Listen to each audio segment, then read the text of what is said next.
할렐루야! 오늘은 세종을, 내일은 대한민국과 온 땅에 전도와 선교의 사명을 감당하는 세종순복음 드림교회입니다. 하나님의 사랑과 은혜가 치유와 응답이 있는 성령 충만한 교회입니다. 구독과 중보기도로 드림가족이 되어보세요. 오늘도 주 안에서 참 좋은 날입니다. 오늘은 디모데전서 제5장 17절 이하의 말씀을 가지고 은혜를 나누겠습니다. 17절 다 같이 읽겠습니다. 잘 다스리는 장로들은 꽤나 존경할 자로 알되 말씀과 가르침에 수고하는 이들에게는 더욱 그리할 것이니라. 교회는 하나님의 사업을 위해서 직계가 있지 않습니까? 서리 집사가 있고 안수 집사가 있고 권사가 있고 그 다음 장로가 있고 목사가 있고 그렇습니다.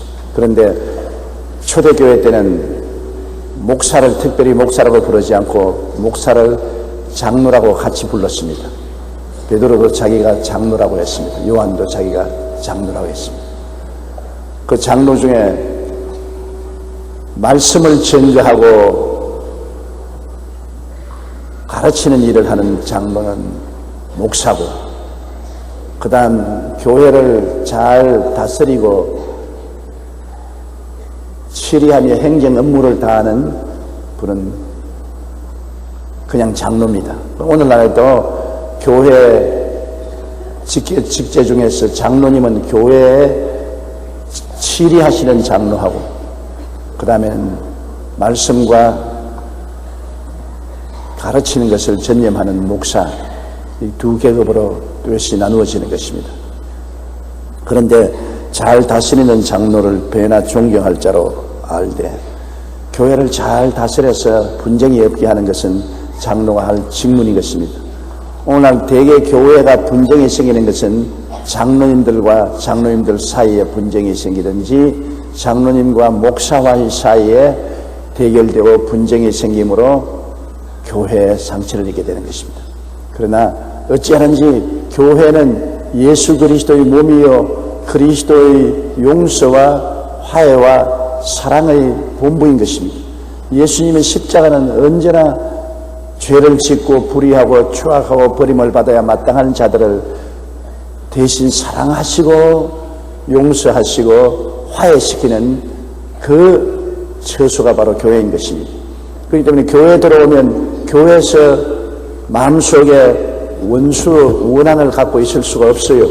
예수님을 바라보고 원한의 칼을 품을 수 없어요. 아무리 원수 가지고 원한이 있어도 예수님 십자가를 바라보면 그 칼이 가슴에서 떨어지는 것입니다. 예수님께서 우리를 지으신 하나님이신데, 당신이 지으신 땅에 당신이 지으신 백성 가운데 와서 그들을 위해서 주님께서 수고하시는데 그 백성이 예수님을 돌팔매질하고 침뱉고 욕하고 그를 십자가에 못 박을 때 그 고통은 어떻게 하십니까? 그러나 주님께서는 협박하지 아니하시고 저주하지 아니하시고 진노하지 아니하시고 끝까지 고통을 참으시고 죄를 그들에게 돌리지 않고 하나님께 용서해달라고, 저들이 알지 못했으니 용서해달라고 용서의 기도를 드리고 주님께서 세상을 떠셨습니다. 그러므로 예수님은 끝까지 용서와 화해와 사랑을 베풀어 주시고 죽었다 부활하심으로 그리스도는 사랑의 화신인 것입니다. 예수 안에서는 모든 죄가 용서받고 화해를 해야 되고 사랑을 해야 되는 것입니다. 그렇지 않으면 가짜 교인인 것입니다. 예수님을 품에 품었다면 그리스도 안에서는 어찌할 수 없이 용서가 넘쳐나오고 화해가 넘쳐나오고 사랑이 넘쳐납니다. 썬 연못물에 나무가지를 던지니 물이 달아졌잖아요. 그냥 내버려두면 언제나 썬 연못물입니다. 마라의 썬 연못물은 내버려두면 늘 썬 연못물인데 나무가지를 꺾어 넣으니까 그 물이 달아져 버리는 것입니다. 안 달아질 수가 없습니다. 나무가지는 그 물을 중화시키는 능력을 가지고 있는 것입니다. 우리 마음속에 쓴 미움과 원한이 있을지라도 그대로 내버려 두면 항상 쓴 미움과 원한이 그대로 있습니다. 그곳에 예수님의 십자가를 던져 넣으면 안 달아질 수가 없습니다. 달아지게 되어 있어요. 예수님 십자가가 들어오면은 그 마음속에 용서와 화해와 사랑의 변화가 일어나서 달라지는 것입니다. 예수 믿고 안 달라진다면 그것은 예수를 안 믿은 것입니다. 또 믿어도 잘못 믿은 것입니다. 그리스도는 우리를 변화시키는 위대한 능력을 가지고 계십니다. 그것이 십자가에서 주님이 다 이루어 놓으신 것입니다. 예수님 십자가의 보혈은 그냥 보혈이 아닙니다. 용서하고 화해하고 사랑하는 위대한 능력의 힘을 가진 보혈인 것입니다. 이 보혈을 우리가 의지하면 그런 변화가 옵니다. 이러기 때문에 가정도 예수님을 확실히 모시면 부부간에 원수가 될 수 없습니다. 부부간에 사랑할 수밖에 없어요. 그러나 서로 인격이 다르기 때문에 둘이가 꼭 같이 생각하고 말하고 행동할 수가 없어요. 서로 부딪히지요. 썬물이 생깁니다. 같이 쓰지 않으니까 마음의 미움의 썬물, 오해의 썬물, 원한의 썬물이 자꾸 생기는데 그 썬물을 그대로 오래 두면 썬물이 자꾸 깊어지고 진해지면 안 됩니다. 예수 그리스도의 십자가를 늘 끌어안고 기도를 드리면 곧장 그때그때 썬물이 달아지거든요. 썬물이 달아져요. 그때마다 예수님을 십자가의 예수 그리스도를 품에 품어 썬물을 달게 만들어 버려야 되는 것입니다. 그러므로 가정에도 예수님 중심이 되면은 항상 변화 역사가 일어나고 젊은이의 마음속에도 예수 그리스도가 중심이 되어 있으면 끝없는 유혹의 세계 속에 쓴 죄악의 물결이 파도치지 않습니까? 그런데 불구하고 예수님이 항상 단물을 내어서 쓴 물을 정화시켜주는 역사를 하는 것입니다. 그러므로 우리가 예수 그리스도를 구주로 모시다는 것은 한 종교적이고 형식적인 것이 아니라 살아서 자꾸 변화시키는 역사를 성령으로 계속하는 것입니다. 계속해요. 그러므로 더구나 교회 직분을 가진 사람은 그분이 서리집사든 안수집사든 권사든 지역장이든 구역장이든 더구나 장로 목사는 누구보다도 그리스도를 힘차게 끌어안고 예수 그리스도로 말미암아 변화된 인격으로서 다스려야 되는 것입니다. 위에 있는 사람은 밑에 있는 사람을 잘 다스려야 되는데 그 다스리는 것이 예수 그리스도의 십자가를 끌어안고 용서와 화해와 사랑으로 다스려야지 채찍으로 다스려서는 안 되는 것입니다. 교회는 채찍으로 다스리는 곳이 아닙니다. 예수님께서 원수들을 채찍으로 다스렸나요? 대신 십자가에 죄를 짊어짐으로 은혜로서 다스렸죠.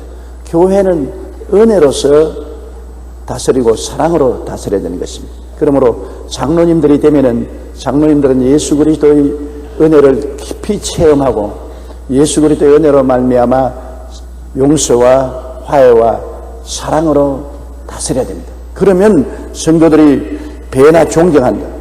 억지로 존경하고 너 날 존경하라. 장로를 어떻게 생각하고 건방지게 그렇게 하면은 존경을 하는 것처럼 속으로 아주 못돼 먹었다.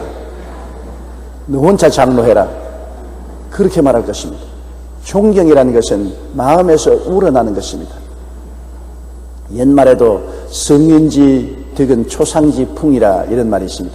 성인은 덕이 있는데 그 덕은 바람이 확 불면 풀이 그냥 고개를 다 숙이잖아요. 바람이 불면 풀이 고개를 숙이듯이 성인의 덕이 사람들에게 비추이면 자연적으로 사람들이 고개를 숙인다. 사랑을 베풀어 주면은 자동적으로 사랑을 받은 사람들이 고개를 숙이고 존경하게 되는 것입니다. 나에게 용서와 화해와 사랑을 베풀어 주고 덕과 은혜를 베풀어 준 사람을 내가 존경하지 않을 수가 없지 않아요. 자동적으로 존경이란 마음에서 우러나서 되는 것이지 존경하라고 가르쳐서 되는 건 아닙니다. 억지로 존경하라고 한다고 존경되는 건 아닙니다. 마음에서 우러나야죠. 마음에서 우러나는 것은 내 마음에 감동을 줄 수 있는 사랑을 베풀어 줘야 되는 것입니다. 이러므로 장로님은 다스리되 사랑과 자비와 은혜로 잘 다스리면 보통 사람보다도 배나 존경을 하고 따르게 되는 것입니다. 이래서 우리 장로님들은 수양을 늘 해야 돼요. 늘 십자가를 바라보고 예수 그리스도를 닮는 삶을 살아야 됩니다. 은행 심사 행동을 예수님 닮도록 해야 되고 예수님의 그 용서와 화해와 사랑을 실천하기 위해서 불순종하고 거역하는 사람도 오래 참고 끌어안고 용서와 화해와 사랑으로 변화시게 되는 것입니다. 용서와 사랑과 화해로 변화되지 않은 사람은 완력으로는 변화되지 않습니다. 주먹으로 때려서 변화되지 않습니다. 그러므로 장로 되기가 힘듭니다. 여러분이 성경에 기록한 대로 교회 장로는 그리스도를 닮은 사람인데 정말 힘들지요. 교회에서 그냥 제도적으로 계급으로 장로의 꽈지 달고서 날 존경해라. 그러므로 많은 교인들이 장로님을 존경하지 아니하고 분쟁이 생기고 장로님의 명령에 따라가지 아니하고 이런 것입니다. 이러므로 우리 교회 장로님들은 다른 어느 장로님보다도 더 성령 운동을 하는 교회로 성령이 충만해서 용서와 화해와 사랑의 모범이 되고 언제나 사람들을 끌어안는 그런 태도로서 우리 지역도 구역도 다스리고 교회도 다스려야 마땅할 것입니다. 잘 다스리는 장로들은 배나 존경할 자로 알되 말씀과 가르침에 수고하는 이들에게 더욱 그리하라. 말씀과 가르침을 하는 장로는 목사인 것입니다. 말씀 가르치고 성도들을 신앙으로 이끄는 장로는 행정장로가 아닙니다. 시리장로가 아니고 말씀 전가는 목사인 것입니다. 그러므로 장로님도 배로 존경을 하되 말씀을 가르치는 장로인 목사는 장로보다 좀 더 존경하라 그랬습니다. 그러므로 교회 장로님들을 존경하되 그러나 말씀으로 수고하는 장로 즉 목사를 더욱 존경하라. 왜 그러냐면 여러분 행정적으로 다스리는 장로도 중요하지만 우리의 영적인 삶을 담당하고 영의 양식을 공급하는 사람은 진짜 중요합니다. 행정은 안 해도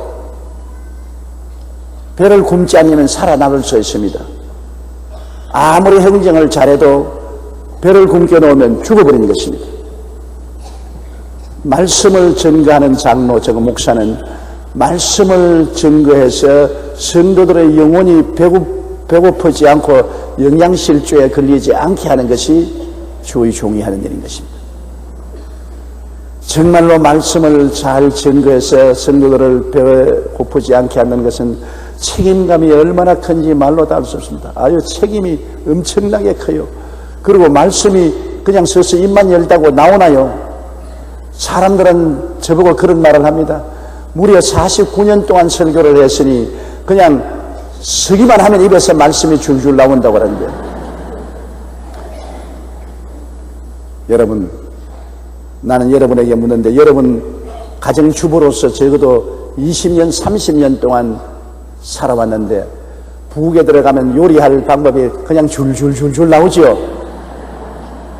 뭘 먹을까? 아이고, 오늘 아침에는 뭐 해 먹을까? 점심에는 뭐 해 먹을까? 저녁은 뭐 해 먹을까? 그러면 그 자녀가 아이고, 어머니 언제부터 어머니 노릇했습니까? 수십 년 어머니 노릇했으니 눈 감아도 뭘 먹을지 줄줄줄 나올 건데 뭘 걱정합니까? 이 고약한 놈아, 네가 어머니 노릇 해봤냐? 음식을 만드는데도 걱정을 많이 한 만큼 음식이 잘 만들어지는 것입니다. 음식 맛과 걱정은 정비례하는 것입니다. 걱정을 한 만큼 좋은 음식을 만들고, 걱정하지 않고 대충대충 만든 음식은 맛이 없는 것입니다. 그러므로 여러분께서 매 끼니 때마다 걱정 많이 하세요. 메모도 하고 걱정도 하면 됩니다. 목사도 한 가지인 것입니다. 설교할 때 걱정을 많이 하면 좋은 설교를 하게 됩니다. 무슨 말씀을 전가할까 걱정을 하게 되니까 하나님께 부르짖어 기도하고 성경을 열심히 읽고 책도 열심히 공부하고 성령이여 날 도와달라고 몸부림을 치면은 좋은 설교를 할 수 있어요. 그러나 내내 잡담하고 놀다가 적당히 그냥 적당히 해먹지 나오면 할 말이 없어요. 입에서 나오는 말은 아무 은혜롭지 않은 죽은 말씀이 나와요. 그렇기 때문에 말씀을 전가하는 주의 종은 주일날 설교해야지요. 보통 교회는 매 새벽 기도마다 설교해야지요. 금요일 날 철야해야지요. 그 다음 수요일을 해야죠. 끊임없이 말씀을 증거해야 되기 때문에 그 고통은 보통 고통이 아닙니다. 여간 정신적인 스트레스를 받는 것이 아닙니다. 그러므로 말씀을 받아먹는 주의 성도들은 말씀을 증거하는 장로를 배나 존경하는 것뿐 아니라 그보다 더 많이 존경하라는 것이죠. 보통 장로는 보통 성도보다 배나 존경하되 말씀을 증거하는 분은 최고로 존경하라. 그 수고를 여러분 알아줘야 되는 것입니다. 그리고 격려를 해주어서 더 열심으로 노력해서 좋은 말씀을 증거하도록 뒤에서 도와주어야 되는 것입니다. 18절요. 성경에 일렀으되 곡식을 밟아 뜨는 소입에 망을 씌우지 말라 하였고 또 일꾼이 그 삭설 받는 것이 마땅하다 하였느니라. 신명기에 보면은 옛날에 타작할 때 소 입에 망을 씌우지 말았잖아요. 보통 때 소 입에 망을 씌워 놓습니다. 곡식을 뜯어 먹으니까. 그러나 타작을 하면은 옛날에는 소의 길매를 메워 가지고서 이렇게 곡식 위에 밟고 돌아다니게 합니다. 소가 밟아서 열매를 떨어뜨리는 것입니다. 그렇지 않으면 또한 곡식을 갈 때 큰 맷돌을 소의 목에 걸어서 돌리는 것입니다. 이를 부려먹을 때는 입에서 망을 세우지 말아주십니다. 왜냐하면 곡식을 밟고 돌아다닐 때는 얼마든지 먹도록 내버려 놓아라. 그리고 맷돌 갈 때도 얼마든지 곡식을 먹도록 망을 끌어 놓아는 것입니다. 우리 하나님이 얼마나 자비롭습니까? 수고할 때는 에너지가 필요하니까 영양분을 공급할 수 있도록 자유롭게 먹으라는 것입니다. 일하는 소에게 망을 씌우지 말라. 그것은 하나님께서 비단 그 소를 걱정해서 하는 것이 아니라 주님의 사업을 하는 주의 종에게 망을 씌우지 마라. 왜냐하면 무엇을 먹을까, 무엇을 입을까, 무엇을 마실까 늘 근심하면은 하나님 사업을 집중적으로 할 수 없지 않습니까? 세상 염려 근심을 다 들어버리고 주의 사업에만 집중을 하면은 더 많이 기도하고 더 많이 연구하고 노력할 수 있는데 생활도 하고 복음도 전하려니까 힘들지요. 사도 바울 선생은 자비량했다고 했습니다. 천막을 만들면서 복음을 전했는데 사도 바울 선생이 만일 자비량을 안 하고 교회에서 후원해서 복음을 전하겠더라면 더 크고 많은 일을 했을 것입니다. 그러나 바울 선생은 하루 종일 낮에는 여행 안 하면 천막 만들고 그 다음 밤에 지친 몸으로 설교를 하니까 능력이 훨씬 뒤떨어지지요. 저도 오랜 세월 동안 자비량하면서 복음을 전했습니다. 불광동엔 자비량할 것도 없고 굶었고 서대문에 와서 목회할 때 한 10년 동안은 계속 자비량했습니다. 우리 집사람은 집에서 피아노 교습을 하고 나는 신방을 하면서 복덕방을 했습니다. 전셋집 알아서 소개해주고 집 사고 파는데 소개해주고 그 당시에는 피아노가 굉장히 귀했습니다. 우리 한국에서는 피아노를 만들지 못했어요. 그래서 피아노 있는 집 알아가지고서 팔려는 사람도 소개해주고 그러니까요 말씀에 집중이 안 돼요. 늘 집을 신방을 가도 성도의 영혼을 구원하는 것보다도 복덕방 지금 소개비 얼마나 받을까. 자꾸 그런 세상적인 계산이 들어오고 세상적인 생각이 들어오고 이러므로 말씀에 집중할 수가 없습니다. 그때는 할 수 없이 교회가 너무 어렵고 가난하고 또 여의도에 우리 교회를 짓고 하니까 교회 재정이 없어서 월급을 줄 수가 없었어요. 그래서 자비량하고 살았는데 그때 제가 절실히 느낀 것은 자비량하면서 복음을 전가하는 것은 목회 효과가 굉장히 뒤떨어진다. 나는 교회 월급 안 받고 목회한다. 자랑스럽게 생각하는 것 같지만 사실은 그만큼 성도들을 섬기고 모시는데 등한이 되는 것입니다. 에너지가 다른 데 소비되는 것입니다.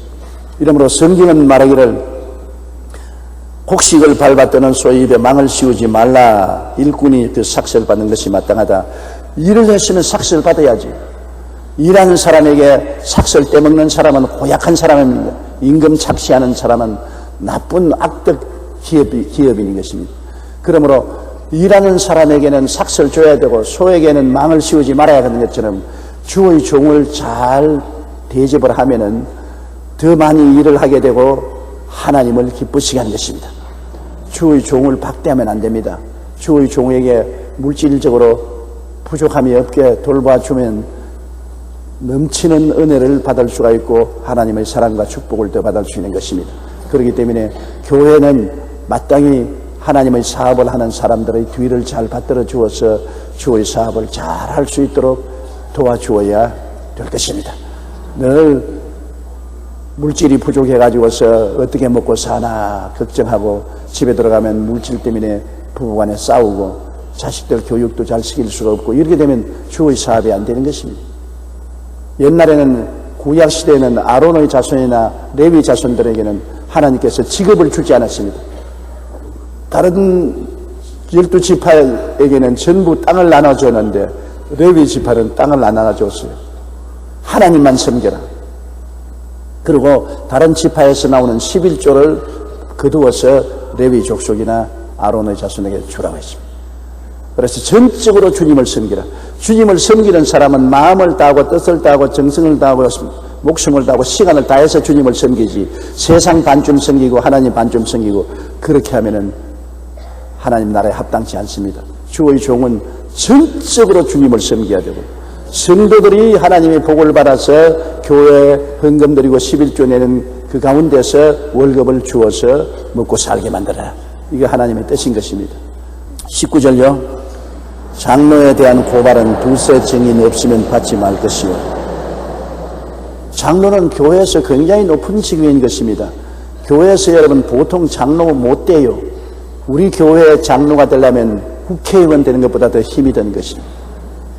굉장히 장로 되기가 힘이 들어요. 왜냐하면 지역에서 추천에 올라와서 그 다음 장위원회에서 선발해서 그 다음에는 시험을 쳐서 그래서 나중에 장로가 되는 것인데 굉장히 힘이 드는 것입니다. 그러므로 장로의 직위는 고상한 직이고 지도적인 위치에 있습니다. 그런데 연말에도 나무가 크면 바람을 맞습니다. 적은 나무는 바람이 불어도 바람을 맞지 않아요. 높은 나무는 바람이 불면 막 흔들리잖아요. 누구든지 사람들 앞에 지도자가 되고 높은 자리에 있으면 고수, 고발, 비난하는 사람이 많습니다. 참수하는 사람이 많아요. 그러므로 지도자가 된다는 것은 굉장히 힘이 되는 것입니다. 높은 자리에 있으면 모든 사람들이 칭찬하고 도와주는 사람도 있지만은 비난하고 공격하고 잡아당기는 사람이 많이 있습니다. 그렇기 때문에 높은 사람의 자리에 있는 사람을 여러분 비난한다고 쉽게 잡아서 심판하면 안 된다는 것입니다. 성경 구약에 보면은 지도자는 반드시 두세 사람 이상의 증인이 없이는 고소받지 말라고 했습니다. 벌써 지역장만 되어도 참소합니다. 구역장만 되어도 참소를 하고 손가락질하고 욕을 하는 사람이 있는데 그 욕하는 사람들마다 다 욕한다고 심판을 하면 아무도 지도자가 될 수 없습니다. 지도자는 여러분 천사가 아닙니다. 오늘 많은 사람들이 자꾸 교회를 비평하는데 교회가 뭐 그러냐고. 사람들은 교회에 대해서 잘못 생각합니다. 교회는 전부 천사들이 모인 자리라고 생각하는데 교회는 전부 병든 자들이 모인 자리인 것입니다. 영적으로 병들고 마음에 병들고 육체에 병들고 생활에 병들고 고통스러운 사람이 천부에 의지 없어서 손들고입니다. 주님의 도움을 받아오는 것이지 교회는 천사들만 모인 것이 아닙니다. 그렇기 때문에 교회에 온 사람들이 전부 다 내 마음이 괴롭고 고통스럽기 때문에 얼굴을 찌푸리기도 하고 불평도 하고 서로 부딪히기도 하고 그것이 교회인 것입니다. 교회가 완전한 사람들만 오는 것이 아닙니다. 병든 사람들이 와서 치료를 받아 변화받는 것이 교회인 것입니다. 어떤 사람 보고 교회 나오라 그러니까 난 죄가 너무 많아서 교회 못 나갑니다. 나중에 죄를 다 좀 정리하고 나가겠습니다. 아니요. 교회는 죄인이 오는 곳입니다. 의인이 오는 것이 아닙니다. 아유 그래도 나는 죄가 많아서 안 됩니다. 아니요. 그러면 당신 목욕통에 가기 전에 집에서 목욕하고 갑니까? 목욕통 목욕 때 씻으러 가지 왜 집에서 목욕하고 목욕대에 갑니까? 그거 보세요. 목욕탕은 때 씻기 위해서 가는 것인데 교회는 죄 씻기 위해서 가는 곳입니다. 의인은 교회 올 필요가 없어요. 죄를 짓지 않은 의인은 실제로 교회 올 필요가 없습니다. 죄인들이 교회 오는 것이죠. 그래서 하나님 앞에 회개하고 용서를 받고 의인이 되고 변화를 받는 것입니다. 그러므로 교회는 천사들이 모인 곳이 아닙니다. 교회 장로라고 해서 목사라고 해서 천사로 생각하면 큰 오해입니다. 장로도 사람이고 목사도 사람이고 연약함이 있는 것입니다. 그러나 장로는 일반 사람보다 더 수양을 많이 하는 사람이고 주의 종은 일반 사람들보다 더 헌신을 많이 한 그런 다른 점이 있지만은 그러나 완전한 사람은 아닌 것입니다. 천사라고 생각하면 큰 오해지요. 그러므로 교회 지도자인 장로를 참소할 때 한 사람이 욕한다고 해서 불러다가 신문을 하고 고통을 주면 안 된다는 것입니다. 반드시 장로에 대한 고발은 두세 증인이 없으면 아예 받지 마라. 확실하게 두세 사람이 이 사람이 이 나쁜 짓을 했다고 증거를 세우면 받아서 조사를 할 것이지, 두세 증인이 없는데 고발한 것마다 장로를 불러다가 신문을 하면은 장로를 할 사람 아무도 없어지는 것입니다. 사람들은요, 육신적으로 굉장히 사악합니다. 나보다 앞서가는 사람, 앞에 지도자가 되어서 이끌어가는 사람을 어찌하든지 흉보고 끌어내리려는 잘못된 마음이 사람들 속에 있는 것입니다. 남을 허물하고 흉보고 끌어내리려고 하는 것. 그러므로 지도자가 되려면 마음에 그 모든 참소와 비난을 소화할 수 있는 능력이 있어야 되는 것입니다. 그 소화 못하면 병들어요. 그렇기 때문에 더구나 나라의 대통령쯤 되면은 너무너무 그 자리가 힘듭니다. 우리 노 대통령께서도 대통령 못 해먹겠다고 하시지 않습니까? 그 우스운 말이 아닙니다. 얼마나 힘이 들었기에 그렇게 하겠습니까? 얼마나 힘이 들었기에.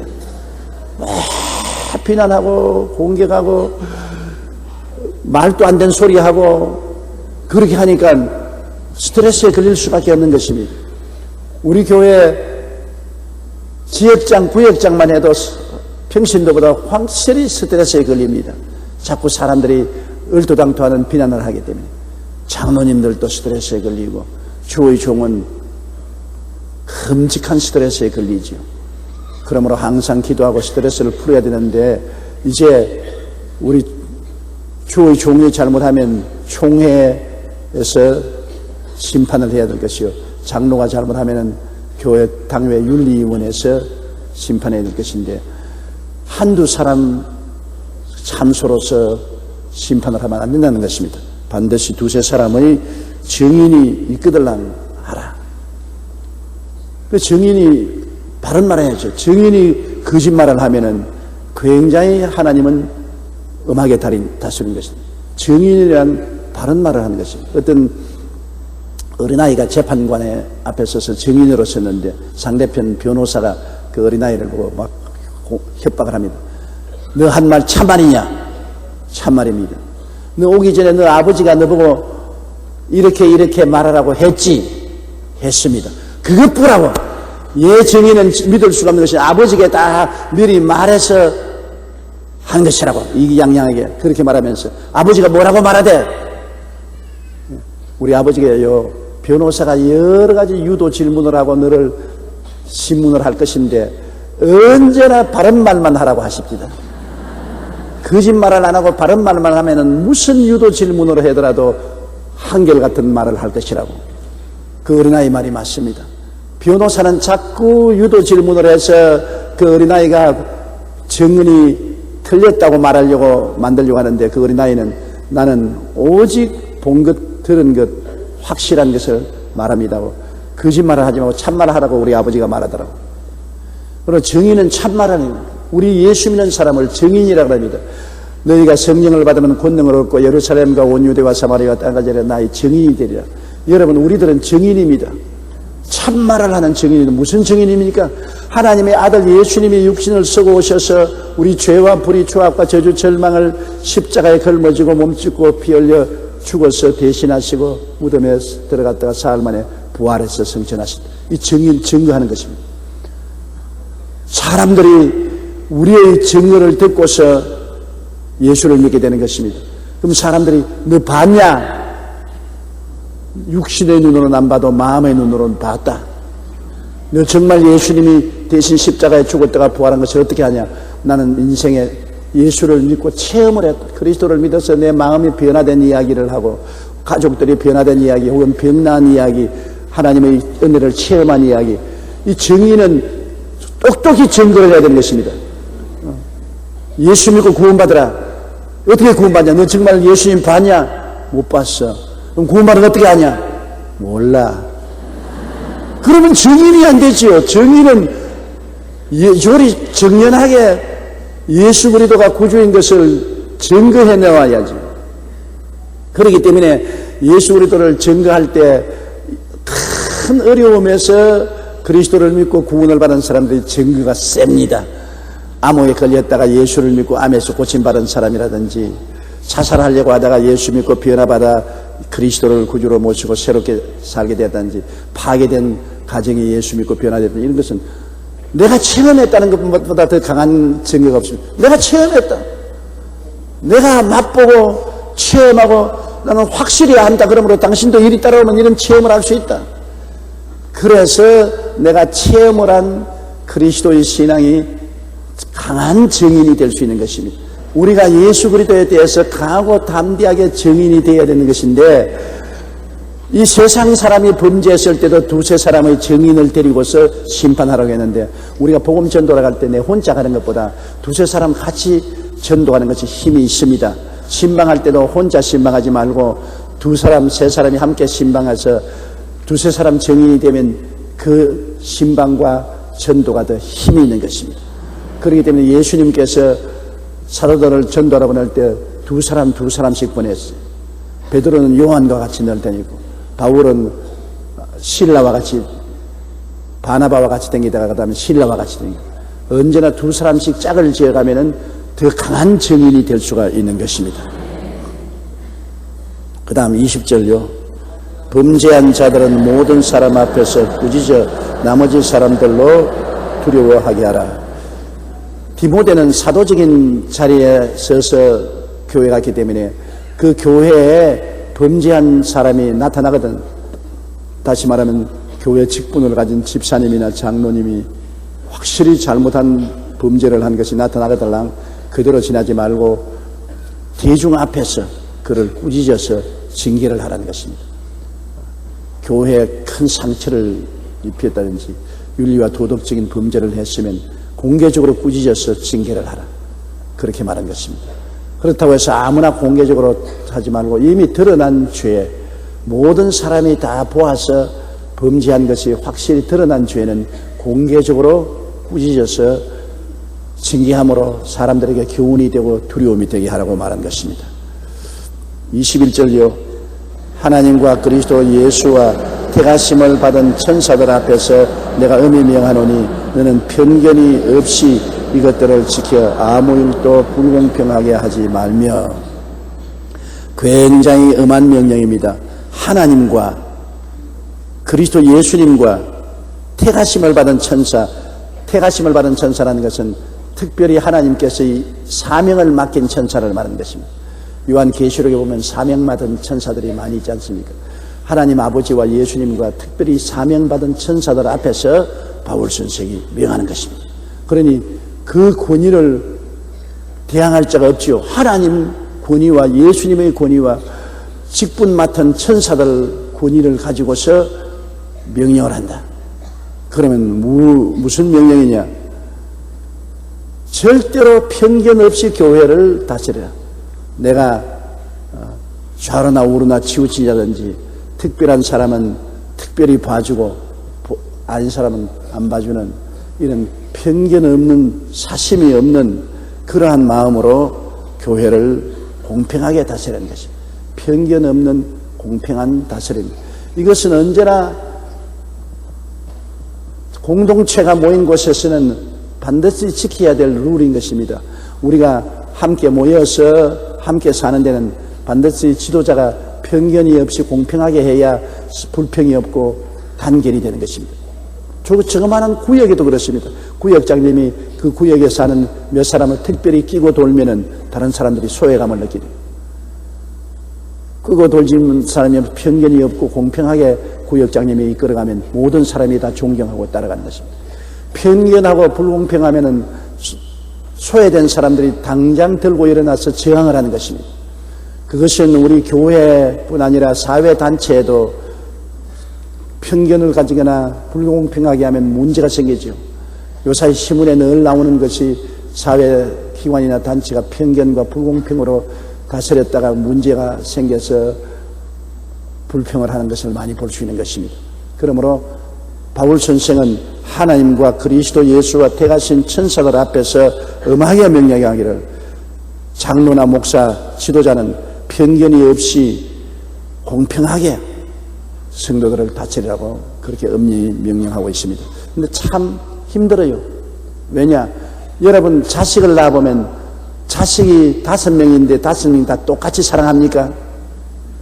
그런 사람 한번 손 안 들어보세요. 똑같이 사랑하죠. 아니죠. 그 중에도 엄마 말 잘 듣고 공부 잘하면 이쁘지 않아요. 말도 안 듣고 밤낮으로 저녁에 늦게 돌아오고 친구들하고 싸우고 돌아오고 부모 포켓도 돈 훔쳐나가고 그러면 내 자식이니까 사랑하기는 사랑하지만은 놈의 새끼 나쁜 놈의 자식 그 맛있는 거 생기면 잘 듣는 자식보다 야 이거 먹어 이거 먹어 옷이라도 좋은 거 있으면 말 잘 듣는 애 옷 사주고 싶고 사람이라는 것이 어찌할 수 없이 인생을 살면 곱게 놀고 잘하는 사람은 더 잘 봐주고 싶은 마음이 생기고 자꾸 반항하고 저항하고 고통을 가져오면 미강스럽고 덜 봐주고 싶은 생각이 생기는 것입니다. 이런 것을 극복하는 것이 힘이 되는 것입니다. 우리 인간의 본성은 그런데 이걸 극복해야 돼요. 우리 지역장, 구역장 여러분 지역과 구역의 구역장 말씀, 지역장 말씀을 잘 듣고 순종하고 열심히 교회 나오고 기도 잘하고 전도 잘하면 이쁘지 않아요. 그럼 구역장, 지역장들이 신방도 한번 더 해주고 기도도 한번 더 해주고 싶고 늘 교회도 안 나오고 비평이나 하고 비난이나 하고 대항이나 하면은 밑광스러워서 신방도 하기 싫고 돌봐주고 싶지 않잖아요. 인지상정입니다. 다 똑같이 그런 마음을 가지고 있습니다. 그러나 그것을 극복하는 것이 우리 신앙인 것입니다. 그러함에도 불구하고 예수 십자가를 통해서 우리는 공평하게 사랑하고 돌봐주려고 노력하는 것이 신앙인 것입니다. 노력을 하는 겁니다. 어찌할 수 없습니다. 예수님의 사랑을 맡은 우리들은 그렇게 편견과 불공평이 없도록 하려고 노력을 해야 되고 또 그것이 잘 되면 화합이 잘 되는 것입니다. 그게 안 되면 분열이 일어나는 것입니다.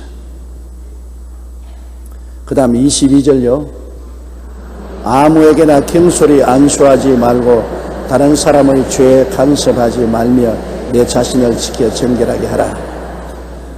경솔하게 안수하지 말라는 것은 여러분 안수는 서리 집사를 안수해서 안수 집사 만들고 안수 집사에게 안수해서 장로를 만드는데 이 계급을 올려주는 것을 경솔하게 하지 말라는 것입니다. 쉽게 아무나 그냥 할렐루야 감사합니다 한다고 안수 척척해서 당신 오늘부터 안수 집사야 당신 장로야 이렇게 하지 말라는 것입니다. 여러분 사람은요 성격이 그 근본적인 성격은 완전히 뿌리가 뽑히는 데는 시간이 상당히 걸립니다. 옛날에 깡패하고 주먹을 쓰던 사람이 은혜 받아서 눈물을 흘리고 할렐루야를 하는 사람은 은혜가 있을 동안에는 그렇게 할렐루야를 하는데 세월이 흘러가면 은혜가 떨어지지 않아요. 은혜가 떨어지면 깡패 성격이 나오는 겁니다. 교회에서 제주교회에서 잘하면 막 장로도 치고 그냥 목사도 막 삿대질하고 따라들고 은혜가 떨어지면 그렇게 되는 것입니다. 그러므로 원래부터 마음이 착하고 좋은 사람은 끝까지 마음이 착하고 좋습니다. 그러나 원래 마음이 고약하고 싸나운 사람은 은혜가 있을 때는 변화받는데 은혜가 떨어지면 옛 성격이 생기기 때문에 그 옛 성격이 사라지는 데는 오랜 세월이 걸립니다. 그렇기 때문에 시집 장가갈 때도 남편이나 아내를 택할 때 조심해서 택해야 되는 것입니다. 은혜 받아서 교회 와서 할렐루야 한다고 무조건 택하다가 나중에 박살나지요. 근본적으로 뿌리를 봐야 됩니다. 부모님을 보고 근본적으로 그반의 평소의 성격을 보아서 그 평소의 성격이 난폭하면 안 돼요. 내가 최근에 어떠한 처녀가 나에게 신앙 상담을 왔는데 지금은 생활도 괜찮고 조그마한 사업도 하는 사람인데 깡패란 겁니다.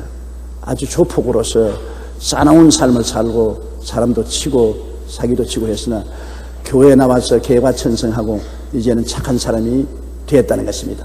그러면서 자기를 너무나 사랑해서 내가 너 정말 잘해줄게. 그런데 진짜로 지금 잘해준다는 것입니다. 맛있는 음식도 사주고 선물도 해주고 좋은데 이 남자에게 결혼해도 될까요? 그래서 내가 고추먹은 소리가 아니 예수 믿고 변화받았지 않습니까? 내가 너에게 솔직히 말하는데 네가 내 딸이면 안 돼. 네가 내 딸이 아니고 내 명령하에 있지 않기 때문에 네 선택은 네가 할 것이지만은 내 딸인 것 같으면 나는 안 해. 왜? 지금은 20대인데 40 중반쯤 되면 옛 성격 그대로 나타나. 너 때리고 발길로 차고 밖에 나가서 술 먹고 얘든 은혜가 떨어지면 그 성격이 또 나타나. 그래서 또 회개하고 울고 안 하겠다고 하다가 또 나가서 또 그러고 또 회개하고 안 하겠다고 그러고 또 나가서 그러면 70, 80 되고 말아. 그러므로 원래 뿌리를 잘 보아야 돼. 원래 가정과 성격을 잘 해서 좋은 사람은 끝까지 좋아. 부드러운 사람은 끝까지 부드러워. 착한 사람은 끝까지 착해. 싸나운 사람은 변화받아도 은혜가 떨어지면 다시 그 옛 사람이 돌아 나와. 그러니까 그런 점에 있어서 각오하고 하라고 내가 그렇게 해드렸습니다. 정말로 저도 49년 동안 목회를 해봤으니 얼마나 많은 사람을 만났습니까? 정말 많은 사람 만나서 사귀어보고 많이 속기도 하고 그랬습니다. 저도 쉽게 안수해서 많이 고통을 당한 적이 많습니다. 너무 회개하고 할렐루야로 뜨는데 과거의 생활이 거칠었을 사람을 그냥 안수집사 만들고 장로를 만들었더니 나중에 그 사람들이 나를 죽이려고 하는데 본 성격이 나오니까 다스릴 수가 없어. 아예 후회를 해봤자 소용이 없습니다. 그래서 여기 바울 선생이 말하기를 아무에게나 경솔히 안수하지 말라고. 경솔히 하지. 아주 신중하게. 직분을 맡길 때는 굉장히 신중하게 해서 직분을 맡겨야지. 경솔하게 했다가 나중에는 그 직분 가지고서 교회를 황무지로 만들고 박살을 낼 수가 있기 때문인 것입니다. 그렇기 때문에 아무에게나 경솔히 안수하지 말고 다른 사람의 죄에 간섭하지 말며 남의 죄에 편들어 가지고서 나중에는 같은 죄를 짓게 되는 것입니다. 남의 죄는 멀리하고 회개시키고 변화시켜야지 죄를 편들어서 변명해 주어서는 안 되는 것입니다. 절대 죄는 회개하고 버려야지. 그 죄를 감싸주고 편들어주고 간섭한다는 것은 편들어주는 것이라 말하는 것입니다. 남의 죄를 덮어주고 편들어 주어서 나중에 같은 죄에 말려 들어가는 어려움이 있습니다. 그러니까 죄는 편들지 마라. 죄는 회개시켜야지. 편들고 간섭해서는 안 된다는 것입니다. 그리고 자신을 지켜 정결하게 하라. 편들어서 같은 죄를 짓지 말고 언제나 하나님 앞에서 정결한 삶을 살라고 말하는 것입니다. 시간이 많이 갔네요. 이 모든 교훈은 종국적으로 그리스도의 몸된 교회를 세우기 위한 것입니다. 교회는 예수 그리스도의 몸입니다. 이 교회에 와서 사람들이 그리스도를 만나고 치료받고 새 사람이 되고 천당에 가는 것입니다. 천당은 확실하게 있습니다, 여러분. 우리의 육신의 장막집 언제 벗어질지 모릅니다. 벗어버리면 우리의 속 사람은 반드시 주님이 예비한 천국에 들어가든지 안 그러면 영원한 지옥으로 떨어지는 것입니다. 여러분, 그렇기 때문에 희미한 것을 우리가 믿는 것은 아닙니다. 우리는 진실한 것을 믿는 증인들인 것입니다.